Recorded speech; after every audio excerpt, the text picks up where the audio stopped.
podcast. Hell yeah, brother. Overload, brother. Beats by @Smoke M2D6. Welcome to Seattle Overload. We have a special episode, like all of them special, but this is us recapping training camp so far.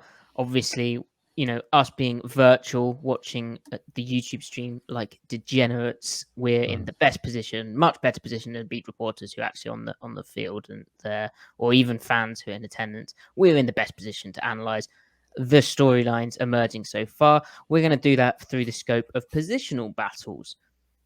I say we're because we are, and we is Griffin and Ty. Griffin, Yeah. how you doing? Oh, I'm doing great. How are you doing? How you guys doing? I'm doing great. I'm chilling with my boy Drew Woo here. He's chilling, enjoying a nice beverage. I should be enjoying a nice beverage, actually. I need to get some water. I'm gonna get hydrated here live on the show. Thankfully, the water is literally right next to my computer. Wow, and I won't judge your bottle of water, which I disagree still with that. But we spoke about that off air. Bottle Griffin, with the hard T there.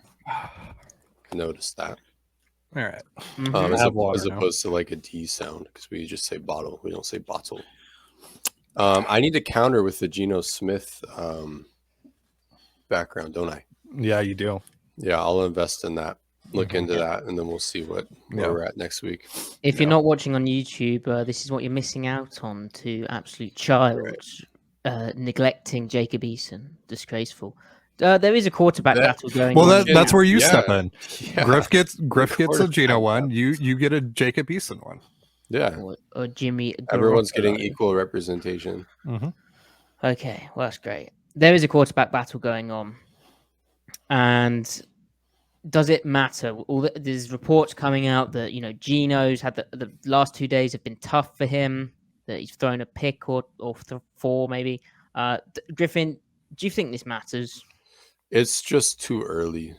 We're talking we're talking about practice, and yeah, practice absolutely matters. Not pretending like it doesn't. But there are no conclusions to be drawn here. One, you're comparing apples to oranges because Drew is with the twos going against twos, and Geno's with the ones going against ones. And yeah, there's been some circulation there, But not much. But not much. And DK's only been this has only been his second practice, right? That's correct. So that also affects things. And then the situations are like very specialized. It's not like a mock game. It's not the full offense. It's pieces of the offense adapted for those situations. And like, I don't know. Bob Condata charted each quarterback, and their stats are actually minus the interception fairly the same, and then broken down. Geno's doing better on third down. So there's just no conclusions to be drawn from this. They need to just be able to play and practice, I think, kind of stress-free without like full tilt, like at least give it another week, but also we can save the conclusions for, the preseason games, because that's what actually matters. I still expect to see Geno to be QB1 come first preseason, but it sounds like they each are struggling, but they're both also having some good moments. We'll see though. How about you guys? I think it's easy to forget how good the defense could be, especially early in camp where the defense is going to have the natural advantage. My other take is all of the descriptions of like Geno's picks, and this may sound silly, but they've all seemed to be, and you made this point as well, Griffin, kind of the testing windows variety. Like, he threw it into double coverage. Well, to me, that sounds like he's testing the window of perhaps a cover 2 cloud or like a dig window into the quarter side of coverage. Or he threw a pick and it was undercut over the middle. Well, to me, that's testing an over the middle window. And yeah, they're in a quarterback competition, so it's slightly different. It's not like a Patrick Mahomes going out there and throwing an interception. But I still think it applies, especially early in the process when they're not, they've got preseason games to play where that will be the main judgment. Right. But they're not game planning ahead of a week 1 regular season game or week 2 or week 3 or whatever, Right. This is the time to make those mistakes and learn. And if they can say to the coaching staff, yeah, I know, but I'm just testing this, if they have a reasonable explanation, I think that's fine. Ultimately, we're not there. And the rest of the positions and the stuff we'll talk about today, I think we can lend a bit of a better take on. But to me, like from afar, my take is that, like you, it doesn't really matter. If anything, it's to be expected, both from like a struggling standpoint and the offense not being ready, but also from they're there to try stuff out and push the limits. But also, Drew Lock's problem has been turnovers, right? Primarily, and forcing the issue a bit too much. He's showing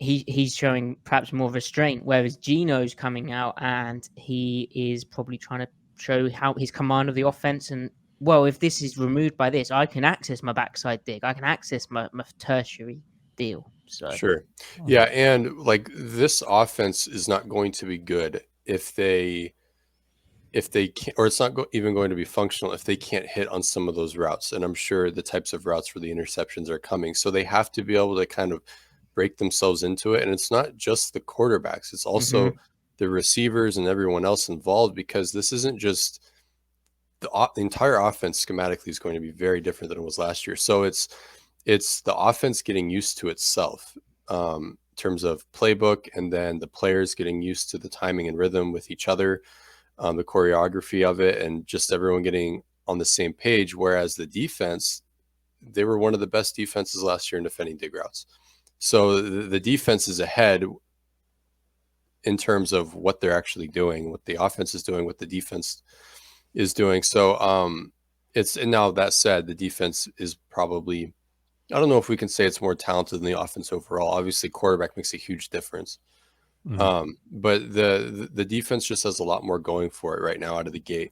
And yeah, Geno has to test these windows. Drew hopefully is also testing them and succeeding.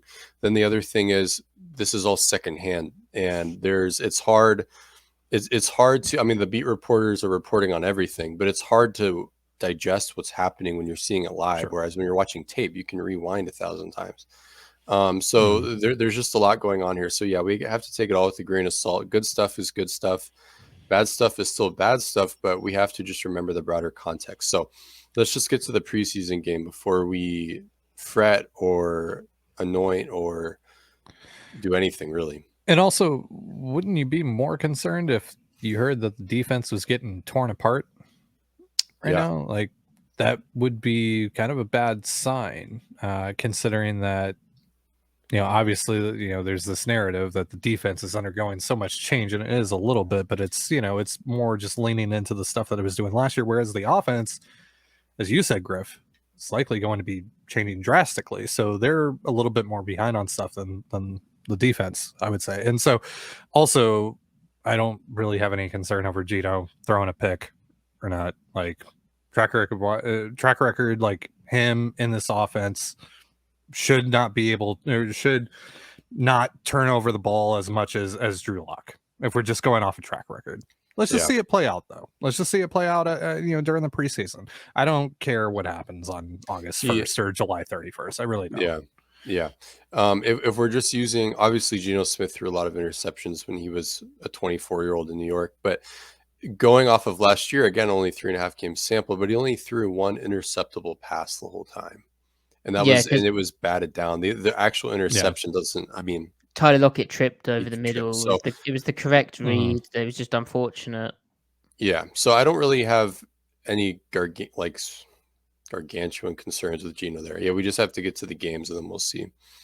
And the game that we will not see, but I think is the bigger deal here, is if it comes out that Geno's thrown, 4 picks, or Drew's thrown 4 picks or whatever in the mock game this Saturday at Lumen Field, then that's going to be a thing where I'm like, okay, that's a problem. And Pete will find that a problem. We didn't mention Pete Carroll got COVID, so I don't know how that works in America, if there's a different policy, but will Pete Carroll be in attendance at the mock game? Because, I mean, they have preseason games where they can practice the coaching staff relationship and the game day fit, and Pete will be able to watch the tape. But to me, it's kind of a semi big deal that, well, missing practice isn't great, but the fact that he won't be at the mock game is not good in my opinion. Or will he?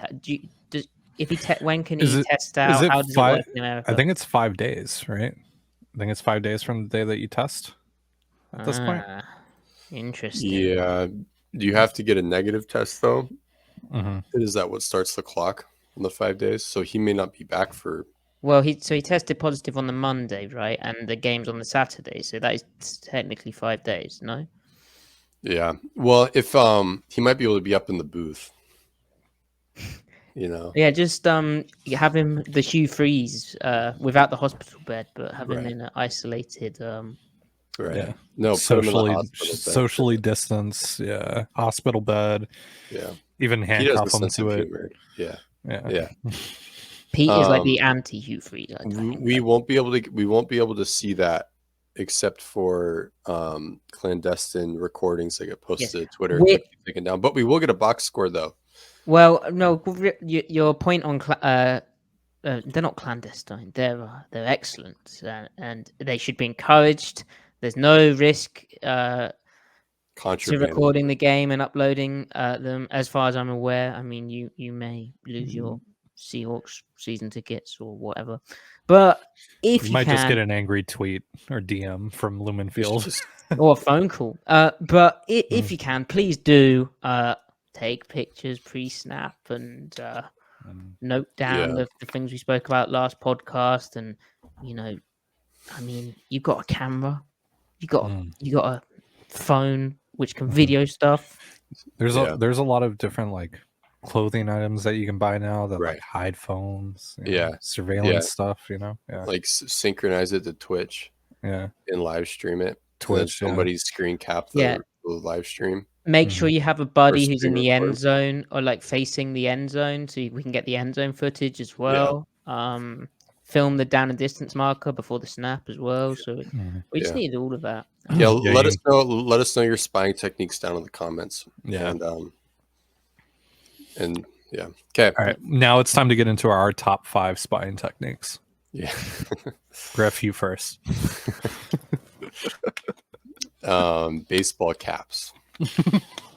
Solid. Those always work for the folks on the Marvel movies, right? And baseball cap and the bomber jacket. Sunglasses, aviator sunglasses. Yeah. Yep. I'm a fan of the trench coat. That's a little too on the nose, though. Although reverse psychology is in now, so if you could say you're wearing a trench coat, ironically, but then you've got like a camera underneath it. An action green trench coat. Who doesn't love a fake mustache, right? Who doesn't love a fake mustache? It's good.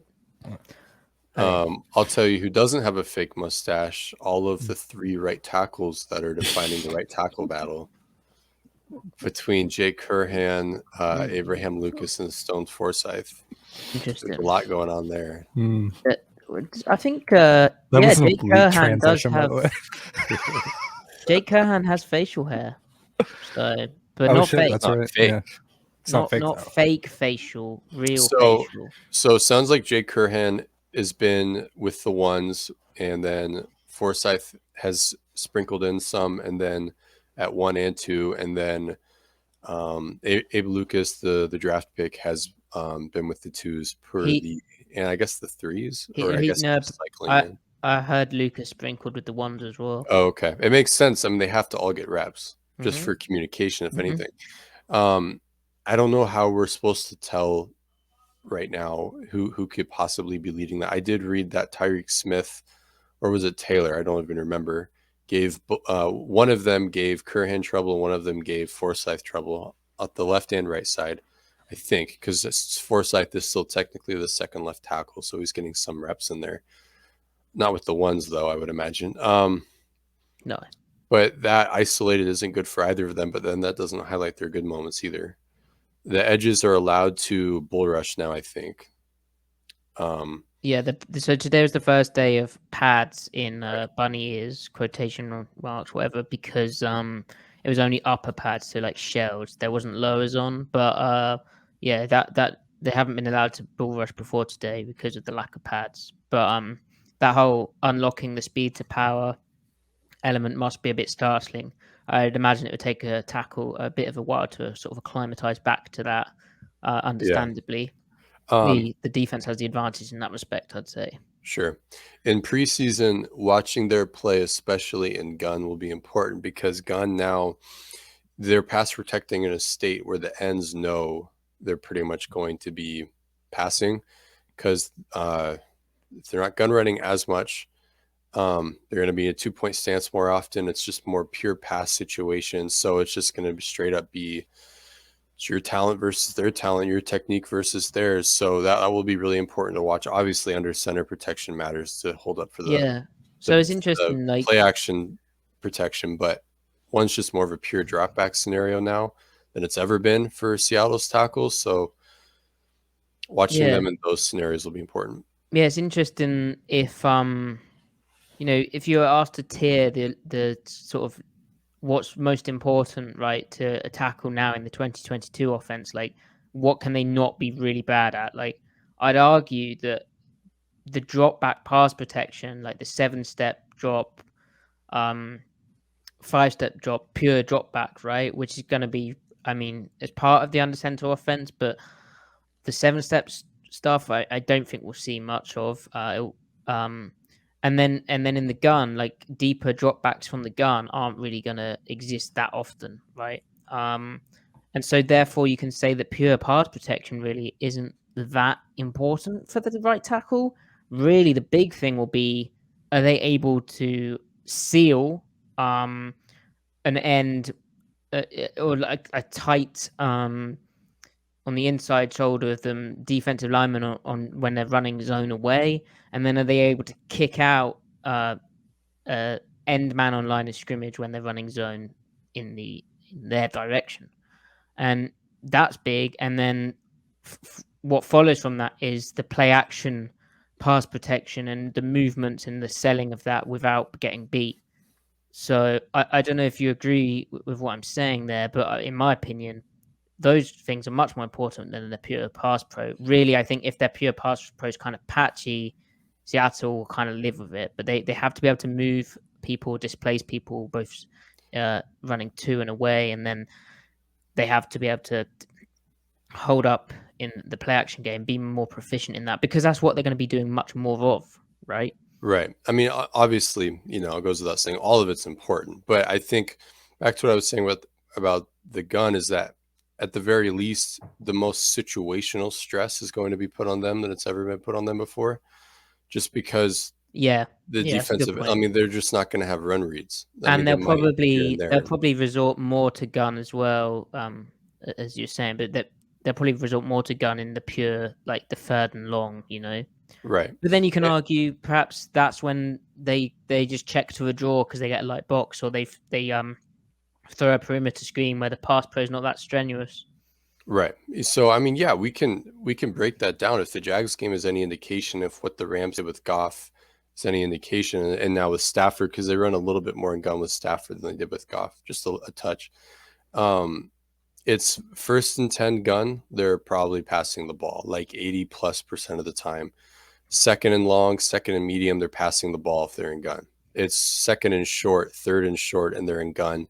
And they present a light box. That's when you check in the run. That's when you have a run check or maybe an RPO, just so that you can get that favorable look. They need to, I mean, it's better to run on 2nd and short than it is to pass on 2nd and short. I'm pretty sure league-wide success rates are higher, and even EPA per pass or run is higher for running, that is.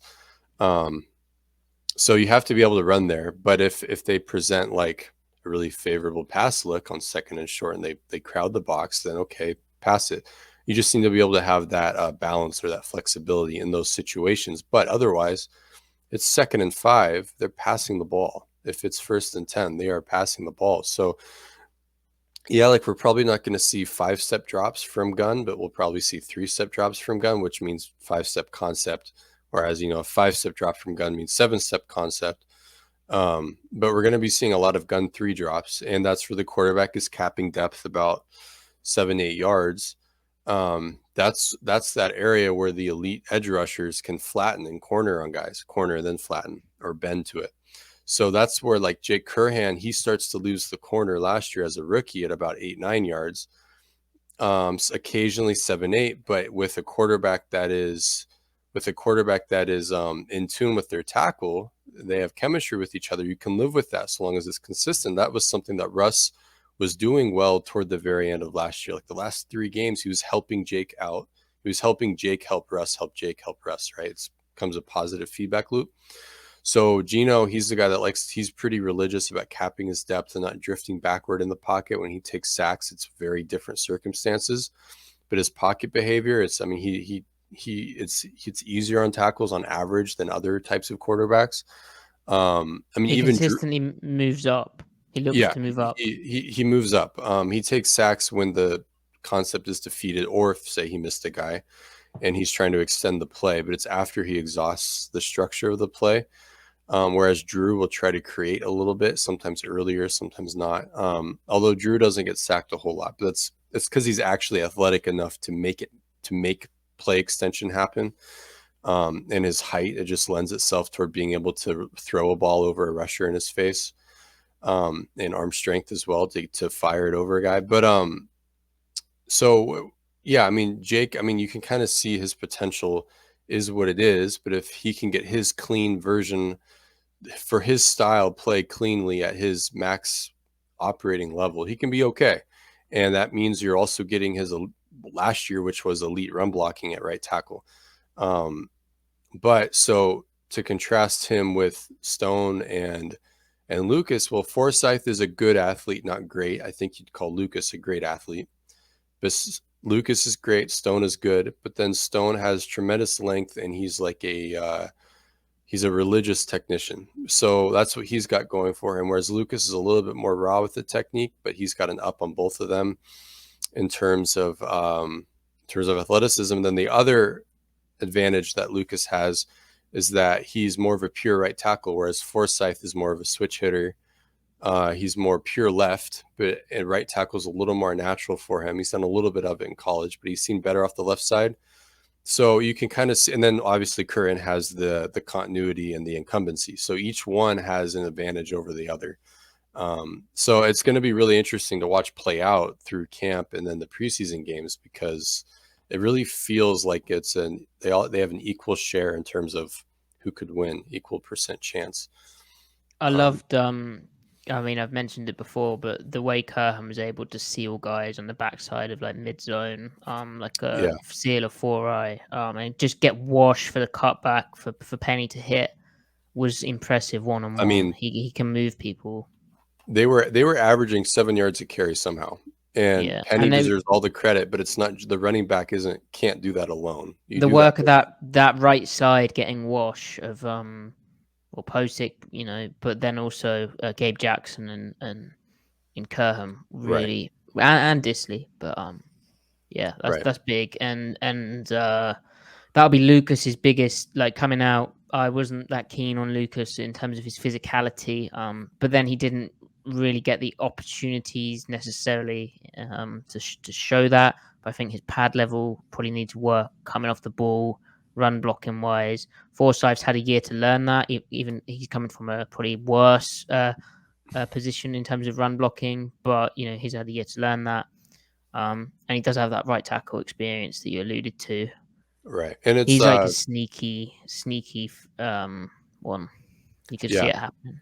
And with Lucas, I agree with your assessment on the run blocking, but it wasn't for a lack of effort. Like, he tends to play through the snap. Almost as though he didn't have the technique to demolish. He's compensating. Yeah. Right. Yeah. So I don't know. I don't know what else there is to say at this point without having spies at training camp to report to us. So let the best right tackle win. Let the best right tackle with real facial hair win. Do you have any takes, Ty, on the right tackle position? Yeah, I'm actually really interested to see Stone Forsyth, particularly in the preseason games, because I thought that he held up fairly well in the Chargers game in the preseason last year. And obviously he was, such a dominant pass protector in college. I'm interested to see if he's actually made strides in the run game. If he's, obviously being 6'8" and being the size that he is, that he's not going to get, he's never going to be technically sound there. I think he'll always have issues there, but how much progress has he made? Is he actually a legitimate threat in this battle? Because I think if he's still going to struggle against, or blocking for the run, I don't think that he even factors in to the battle. I think that at that point it just goes down to Lucas and Curran. Yeah. Interesting note there is when they drafted him last year and Waldron was asked about him. I think it was Waldron. Waldron comes from the Rams, and Stone Forsythe is huge. He's 6'7", 6'8". Obviously the tackle pairing over there, when Waldron was there, was Whitworth, who's like 6'9", I think, and Havenstein, who's 6'6", 6'7". So, and by virtue of Forsythe being a left tackle, I thought maybe Waldron would name drop Whitworth just for the hell of it. And he didn't, sure enough, because that's a future Hall of Famer probably. But he did mention Havenstein, and Havenstein is a right tackle. So maybe there was always and Forsythe does have a couple hundred snaps at right tackle at Florida. It's just that he has about 1,000 at left tackle. So maybe Waldron sees the vision there, with him at right tackle. He had the foresight for Forsythe. Yeah, the foresight for Forsythe. Very good. God, I'm holding back on some just terrible puns. And I'll spare you all from them.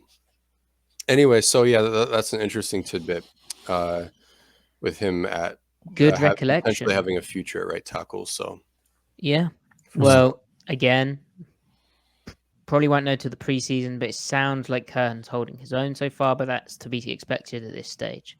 Yeah, and it would only take one awful whiff on a gun thing, which we spoke about, to really sort of ramp up the pressure, because he's not the same level of athlete as either of these two guys. No, I mean, you can see though the foot speed isn't there. I mean, he's like an athletic mover, but not an athletic tester, if that makes sense. He just doesn't have the foot speed. He's more of a jump setter, right? When he needs to be, yeah. But when he has to get depth, I mean, he's kicking and hauling as fast as he can. But you can tell it's just not as comfortable for him as it is for Stone and Lucas.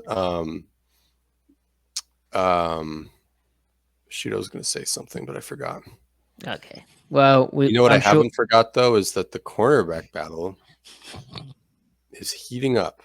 It is, and most promisingly, I guess, because there's the expected name of Sidney Jones working with the Wands and Artie Burns working at right cornerback, which, I mean, starting to get promising, but most promising are the rookies of Tariq Woolen and Kobe Bryant, who both are receiving positive reviews. I think it's easy for Woolen to be splashy because of his athleticism, and that's so obvious because he's so tall, and yet he's moving like a smaller guy. But Kobe Bryant is getting his hands on a lot of footballs, which is what we said would happen. I think I said he was probably a day one, ready to start kind of the guy, and it kind of sounds like he is. So, which shouldn't be surprising because, I mean, you watched him; he's a good player. We know that, but the idea of is the rookie ready?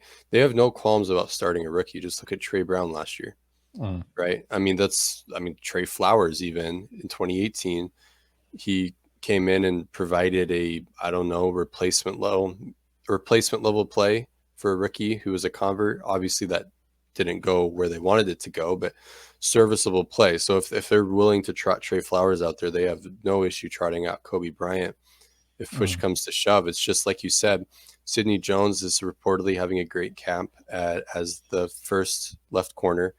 Then Artie Burns is playing really well also. He seems to be giving DK Metcalf a lot of trouble per reports. Again, we can't see it, so we don't know. I know he has a track background, a really impressive track background, but his ability to just move, in watching through the drills on the training camp live stuff, it was crazy. I was not Like he had a tough start to his career. Probably confidence was down. This, put together an all right season in Chicago's kind of like a fill-in dude, and now in a similar, what we believe to be a similar system, it might all be coming together. Yeah, I mean, first round talent without a doubt, and he had a good year in Pittsburgh and a down year in Pittsburgh. He had, like you just said, filling in last year for Chicago with injuries. For my money, out playing the guy he replaced a lot of the time in Chicago last year. Gave DK Metcalf a lot of fits on the perimeter. DK Metcalf got his production against other corners. Now he's getting in trouble in camp. Like you said, just the movement skills. Like at a certain point, you can't teach. And he's so long. He's long and fast and has good feet. So, and that's similar enough to Sidney Jones in terms of a snapshot. So, what I actually think what's cool is they've sort of doubled up. A right corner, they've got Woolen, who's long and really crazy movement skills, like one of the most gifted guys ever, to complement Artie Burns on the right side. And then they've got Kobe Bryant, who I think, Griff, you said he could be kind of like a Sydney type. Maybe I'm wrong on that. But on the left side, he's working there with Sydney. And I'd like to think that spot's kind of just a free-for-all. Because they don't really have anything to lose there. But then there are reasons for playing the vet. And then we have to know how. Sorry, go ahead. I was just going to say, I feel like the quality of play is going to be better in the preseason than it was last year, which, I mean, very low bar to clear there, because that was a disaster that led to them basically retooling that whole position group before week 1. But I feel like this is actually going to be fun to watch rather than like, oh God, this is a disaster. Whereas, it's kind of a similar situation going into camp. There's a lot of question marks with the position in general, like there was last year. And so, but I think this time around, and like you said, Matty, as well, like they don't really have anything to lose this time around. So I think there's just I don't know. I'm actually pretty excited to see how this plays out. I think they have a lot of really interesting guys that fit what they want to do. And how that starting rotation kind of handles itself is going to be really interesting. Right. Obviously Trey Brown, like how does he factor into this? Yeah, exactly. Right. Can he still move? Yeah. And it's like, right. I mean, one, is he the guy that he was athletically before the injury?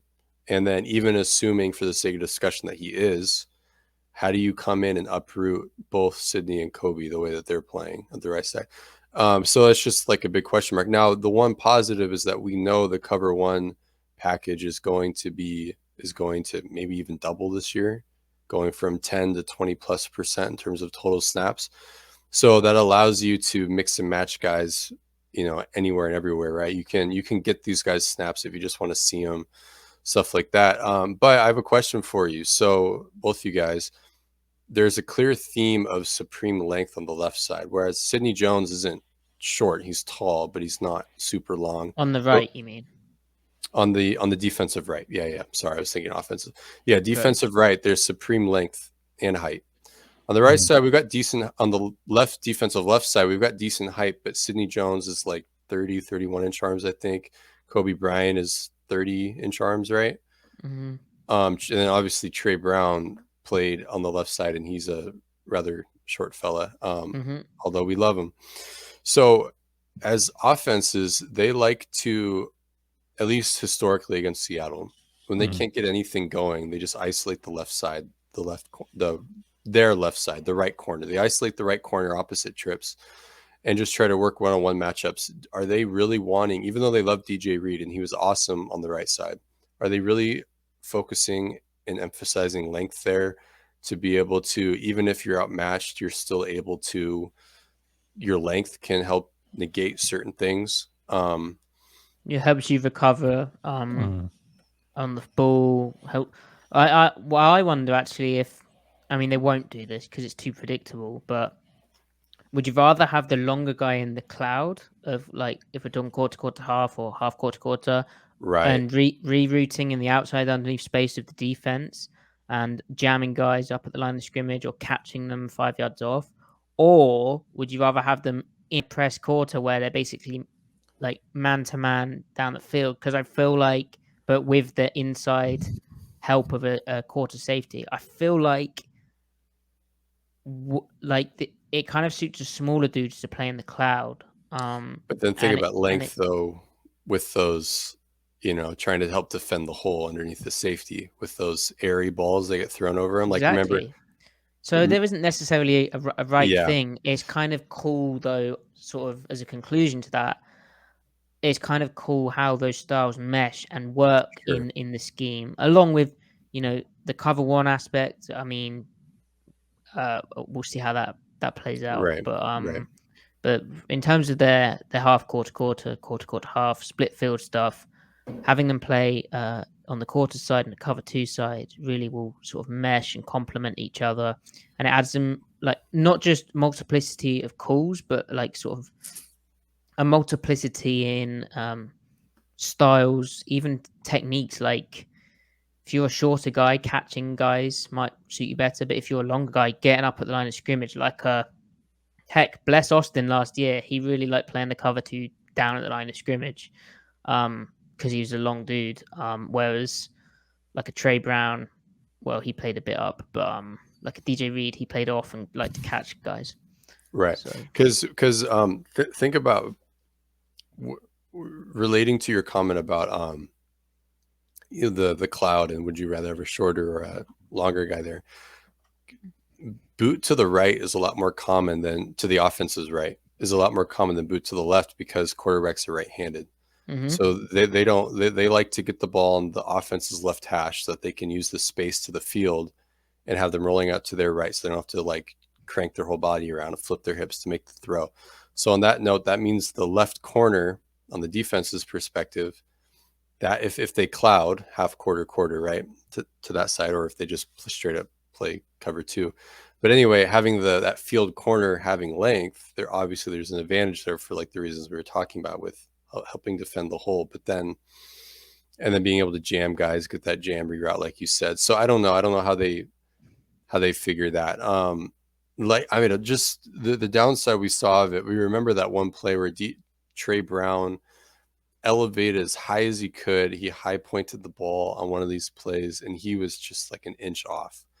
And there's nothing he could do about it. And he timed it as well as he could, but it's like, well, you're 5'9" and you've got 30-inch arms, and there's just nothing you can do there.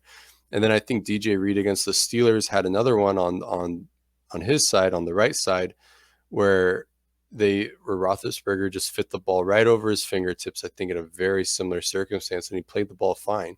He had another pass breakup, literally an identical situation, kind of negating my point. But I don't know. To me, the advantage of the smaller guys in the cloud, right, is that they most of the time have looser hips than the bigger guys, so they're able to flip back and then look deep and transition quicker. Whereas the taller guys, there's some kind of jerk and awkwardness. Like if you think back to, it's safety-ish, almost like a free safety moving around in space. Like it is where, like, would you want a strong safety, like box safety doing that? Probably not. So but it's going to be really cool to play out, because last year it felt like Adams was always into the boundary and Diggs was always to the field, and Adams was always playing the quarter and Diggs was always playing the half, and Trey Brown or Sidney Jones was always playing the cloud and Reed was always playing the quarter. Now that's not actually true, but it kind of speaks to the fact that Adams and Diggs and Brown were on the left. And like Griffin said, offenses right-handed quarterbacks, they want to throw mainly to the left, and Seattle wanted to play quarter to the backside and the cover two to the half side, to the front side. Yeah. Anyways. So yeah, and here's another way just to kind of frame the cornerback situation. Let's assume that Trey Brown was healthy. They've got between Burns, Jones, Bryant, Woolen, and Trey Brown. If they were all healthy, and let's just say, for the sake of discussion, Trey Brown didn't get hurt, Tariq Woolen would probably be the fifth corner in that, if you were to stack them all. And he would probably be the fifth corner, I think. and you feel free to disagree. But No, I said I don't think he'll get playing time in his first year on defense. I predicted because he's just so raw from a technique right. standpoint. But he sounds like he might make me look foolish. But yeah, I Yeah, I do mean, agree. he could, but I think at this point here now, it's fair to call him the fifth corner in that stack on the perimeter side. Definitely. But there's about 2 or 3, maybe 4 seasons in the past 6, 7 years where if he was all they had at right corner, they wouldn't have any issue trotting him out there week 1. I mean, if you're willing to do it with Trey Flowers and that didn't have horrible returns, at least early on, they would have no qualms trotting out Tyreek there. So I think that just speaks to the first and second string, the options that they have in general at corner right now. It's pretty interesting. It's pretty good. They've been chasing their tail at perimeter corner with good moves, low risk, moderate to potentially greater rewards. They just haven't quite worked out. With the trade they made with Washington, the Okello signing, I think these were all good process moves. I think not paying Shaquille Griffin was a good process move. Just the results haven't been there. Obviously, DJ Reed, that's part of their process. That was fantastic. It's testament to their belief in you can always develop a guy. Some guys just need chances, right? But they went in, they arrived on good corner play last year with DJ Reed being a revelation. Well, based off of the previous year, but that was based off of 6 weeks in 2020, right? Of DJ Reed playing really well toward the end. And then also Trey Brown kind of being a happy surprise for 5th round pick in the middle of the season before getting hurt. So they're not going into this year with peak scenario, this could happen, that could happen. They could be all right at corner.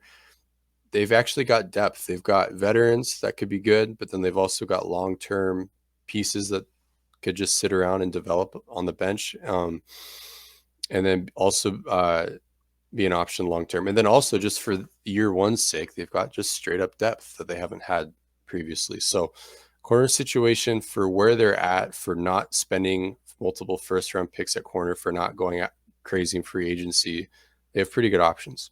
Yeah, exciting kind of versatile blend, and the kind of possible sub package potential of some of these guys if they are deserve playing time but don't get the starting job. My prediction is that Brian ends up leading the corners in plays on the ball in the preseason. That's what I'd say. All right. Or maybe he just understands routes, like he knows where to take the path to undercut like a comeback. He might get beat doing that as well, but we'll see. Sure. I almost died on the video here. Were you choking? Yeah. Like on your own spit, or were you eating something? Water. Yeah. All right. Well, Drew's right behind you. You could have done the Heimlich. Thanks, buddy. I appreciate your. Thanks, man. Appreciate your support. Yeah, I actually agree with that call though, Matty, about Kobe Bryant leading in plays on the ball in the preseason. I think he's going to be very active. I think we're probably going to walk away from the preseason, at least the defensive side of the ball, most impressed with Kobe. Is Kobe going to be one of those third quarter stars in a preseason game that gets him second quarter snaps the following week? Yeah. Ooh, yeah, I think cool. I think we end up seeing him like either start maybe the last preseason game or at least get in like second quarter. Brown being on PUP just gives these guys, I mean, it's really unfortunate. It's a huge opportunity. It gives them a huge and I don't think we see, I think the starters might I think they might do what they did where they rotate through. So like first quarter on, second quarter off, third quarter on, or, split or go for series, but that doesn't give much chance for a rhythm. But I really do think they mix it up more than they did last year. Galaxy brain theory. Mike Jackson starts preseason game 3. Let's go. He didn't look horrific when he was thrusting. He had a good game in that the Detroit game. Yeah, he was good. That one. Yeah. It's like There we go. Another intriguing guy. Yeah, so go get it, Mike. So the other things are wide receiver 3. I mean, we don't really know. Goodwin seems to be impressing people. I mean, he's polished, he's fast. This is he's built for this stuff. When other guys aren't quite ready, he's come in, he's ready. He knows Sanjay Lal, and he's been helped because D. Eskridge has been nursing a hamstring injury. He's only just returned to practice today, so that's still in the air. Outside linebackers kind of playing out as expected with Geno Nwosu and Darrell Taylor as the starters. Taylor ahead of Nwosu, and then Tyreek Smith popped today, but it's the usual pecking order of Maffei, Smith, who has only just got activated off the pup list. Alton Robinson seems to be more of a nickel defensive end, which suits his game because he's like the 4-3 type, but he'll have to impress in those situations. And then the nickel approach, hard to glean much from the practice film, but we've sort of spoke about how it's interesting from a versatility standpoint in past episodes, so make sure you check them out, specifically the defensive mailbag. That's right. Oh, yeah. The other big thing is the Seahawks seem to be using Vic Fangio blended defensive language, which, I mean, to be expected, but the fact that they've been working towards this since 2020, and now they've got the group of young coaches to implement it and all be on the same page with their ideas, along with the guardianship of Pete Carroll, means that we're going to see some very interesting stuff and just more of what we've sort of seen them build on: more multiplicity, more versatility, more aggression. I know you love that word, Griffin, and We love it. tighter coverage while still stopping the run, hopefully. So exciting times ahead. We'll be back next week with a mock game review after watching all of your footage, guys. Right? Wink, wink. You guys got predictions for the mock game? What you think might happen? How about this? I'm going to predict 0 interceptions. Ooh. That is absolutely no. That's just not happening. That's 0 crazy. interceptions. Jacob Eason hasn't even thrown an interception. All right. So Jacob Eason's thrown 10 touchdowns. I know every year it's like offensive player does something good in camp that's tweeted out. They're like, it's like either the defense is playing horrible or the offense, that player is now all of a sudden impressing. Or if it's the reverse, it's like, you know what I'm saying? Like all the mental games we play with ourselves. Lots of fun emojis. Right. I genuinely, unironically think that a lot of what's being reported out of camp is that the defense is just actually really freaking good. Yeah, that's where I'm at. They're straight up a hard defense to score on. And also, this defense is built, the defense is almost tailor-made for choking out what Waldron's past concepts are attacking. Especially his base install stuff where they have base install. We're talking camp rules at this point, like week 1. So things will get spicier next week. And this defense has continuity with itself that the offense doesn't, because the most important player in the entire building is the quarterback position. So there's a lot of change going on. So, but yeah, the defense is good.